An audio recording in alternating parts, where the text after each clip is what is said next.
시청자 여러분 안녕하십니까? 9월 12일 화요일 RK9 뉴스입니다. 제72차 유엔 총회가 오늘 공식 개막했습니다. 도널드 트럼프 대통령을 비롯해 문재인 대통령과 아베 신조 일본 총리가 참석해서 기조연설을 할 예정이어서 대북 메시지가 주목됩니다. 이런 가운데 미국은 유엔 안보리에서 채택된 새 대북 제재 결의에 대해 대단치 않은 작은 걸음에 불과하다고 불만을 표시하고 중국이 이를 따르지 않으면 경제 금융 제재에 나설 것이라고 경고했습니다. 트럼프 대통령은 새 대북 제재 결의를 평가절하했으며 문우친 재무장관은 중국이 이를 따르지 않으면 중국을 국제 달러화 시스템에 접근 못하도록 할 것이라고 밝혔습니다. 첫 소식 워싱턴에서 한면택 특파원이 보도합니다. 북한의 6차 핵실험에 유엔 안보리가 만장일치로 새 대북 제재 결의를 채택했으나 미국은 핵심 조치들이 빠진 데 대해 불만을 표시하고 중국을 보다 강하게 압박할 것임을 예고하고 나섰습니다. 도널드 트럼프 대통령은 유엔 안전보장이사회가 전날 만장일치로 채택한 새 대북 제재 결의 2375호에 대해 대단치 않은 것이다, 아주 작은 걸음에 불과하다고 평가했습니다. 트럼프 대통령은 백악관에서 말레이시아 총리와 정상회담을 개최하며 15대 0 만장일치로 채택된 것은 좋았지만은 궁극적으로 발생해야만 하는 것들에 비하면은 아무것도 아니다라고 불만을 표시했습니다. 이는 새 대북 제재 결의가 중국과 러시아의 지지를 받기 위해 당초 미국이 요구했던 대북 원유 공급 전면 중단과 김정은 제재 등 초강경 조치들을 모두 제외시킨 데 대해 불만을 표시한 것으로 해석되고 있습니다. 이와 함께 트럼프 행정부는 새 대북 제재 결의에서는 대폭 양보한 대신에 다시 한번 중국에게 북한의 핵미사일 도전을 억제시키도록 본격 압박해 나갈 것임을 예고한 것으로 풀이되고 있습니다.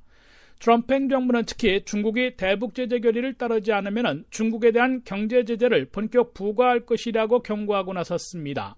스티븐 무누친 미 재무장관은 CNBC 주최 뉴욕 컨퍼런스에서 중국이 유엔의 새로운 대북 제재를 충실히 이행하지 않을 경우 중국에 대한 경제 제재를 단행하겠다고 밝혔습니다.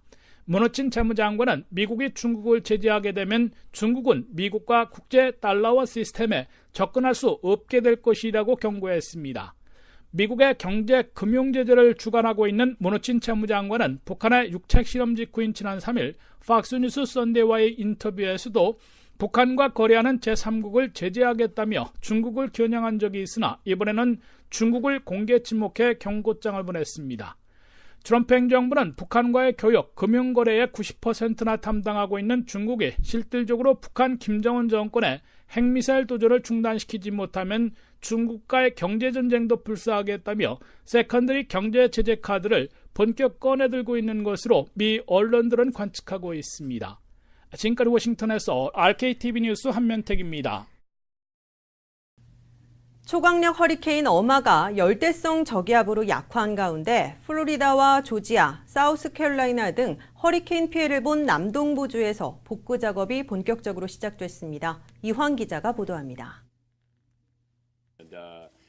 국립기상청과 연방재난관리국에 따르면 어마는 현재 열대성 저기압으로 시속 40km의 수준의 다소 약한 바람을 동반한 채 엘라베마주를 통과하고 있으며 곧 소멸할 것으로 보입니다. 현재 미국 내에서 어마로 인한 사망자는 12명으로 잠정 집계됐습니다. 플로리다 키웨스트 등 피해 지역에 대한 수색이 진행되고 있어 인명피해도 늘어날 여지가 있습니다. 쿠바를 포함해 카리브해 섬나라 사망자 35명을 포함하면 전체 사망자는 47명입니다. 신용평가업체 무디스의 추산으로 경제적 피해는 640억 달러에서 920억 달러에 달할 전망입니다. 어마가 미국에 가장 먼저 도달한 플로리다 최남단 키웨스트에서 피한 주민들은 복귀하기 시작했습니다. 미 해군은 에이브라함 링컨호를 포함해 함정을 동원해 주민과 물자를 수송하고 있습니다. 마이애미 국제공항은 오늘 오전 운영을 재개했습니다. 오전 7시 시애틀발 아메리칸 항공기가 허리케인 경보 이후 처음 마이애미에 도착했습니다. 마이애미 해변은 전력 공급 문제로 밤에는 암흑 상태지만 해안도로는 다시 개방된 상태입니다. 플로리다주의 여러 테마파크도 이번 주 중 운영을 재개할 예정입니다. 조지아주에서는 어제 네이선질 주지사가 주요 카운티 비상사태를 확대하면서 홍수경보가 잇따라 발령됐지만 이날 오전에는 물이 빠지면서 도시가 안정을 되찾고 있습니다. 조지아주 해안도시 서베너 등지에서는 1.5m의 폭풍 해일이 밀려오기도 했습니다. 사우스캐롤라이나 찰스턴에서도 주민 수만 명이 대피한 가운데 간선도로 교통이 재개됐습니다. 현재 가장 큰 문제는 전력 복구입니다. 오늘 오전까지 여전히 플로리다와 조지아주의 수백만 가구에 전기가 들어오지 않고 있습니다. 어마가 몰고 온 강풍과 호우, 해일 등으로 플로리다 등 3개의 주에서 최대 790만 가구의 정전 피해가 발생했습니다. 전력 공급을 받지 못하는 주민 수는 약 1,000만여 명으로 추산되고 있습니다. 남플로리다 지역에 일부 전력 공급이 재개되고 있지만 워낙 정전 지역이 방대한 상황이기 때문에 복구에 시일이 소요될 것으로 보입니다. 전국 3위 전력회사 플로리다 파워 엔트라이트는 성명을 통해 플로리다 이스트코스트 서비스 지역은 이번 주말까지 복구가 가능하며 다른 지역도 다음 주말까지는 전력 공급을 재개할 수 있을 것이라고 말했습니다. 현재 전력 복구를 위해 플로리다주에는 5만여 명의 인력이 투입됐습니다.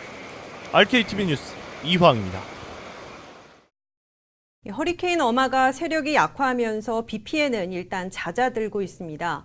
이제부터는 발빠르고 철저한 복구가 문제인데요.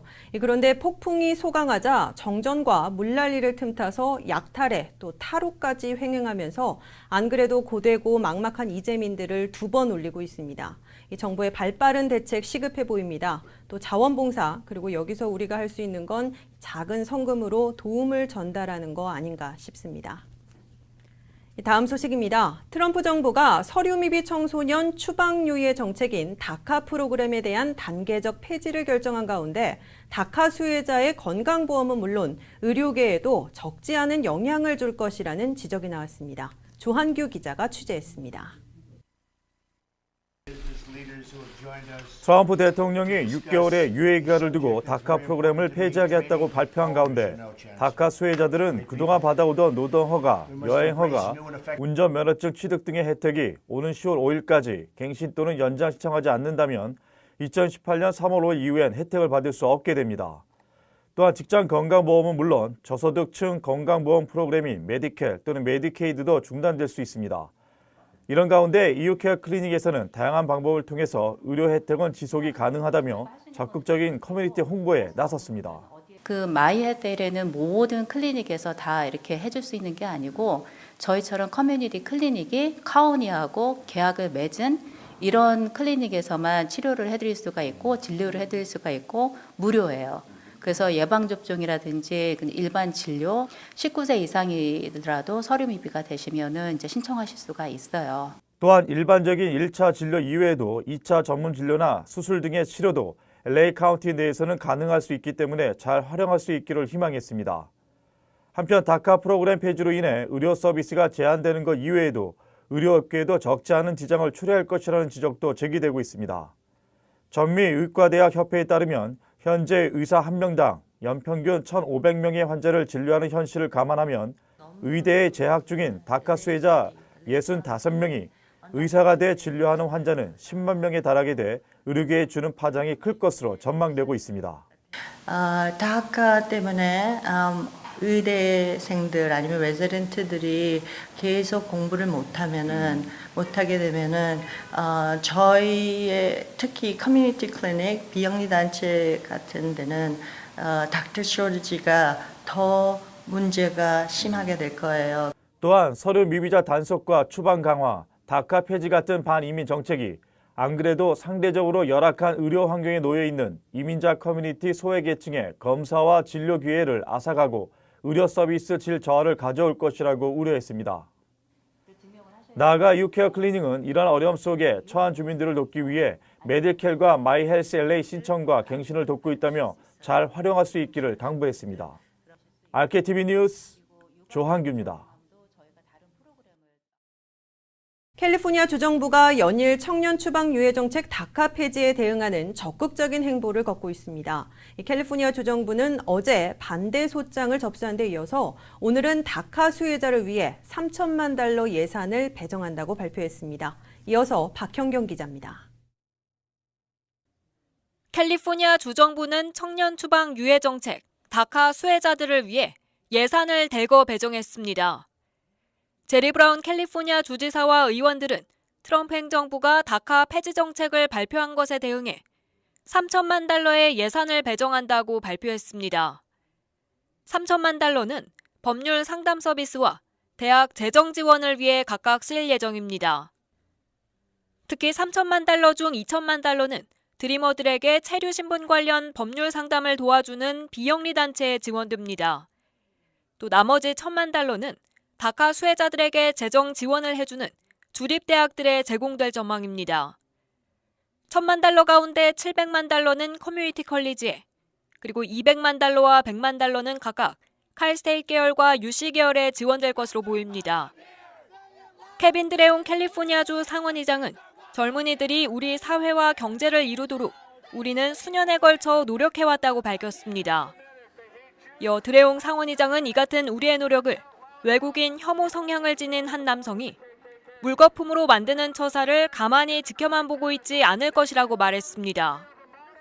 또 캘리포니아주는 이 같은 젊은이들의 고향이자 우리의 미래라고 드레옹 주 상원의장은 강조했습니다.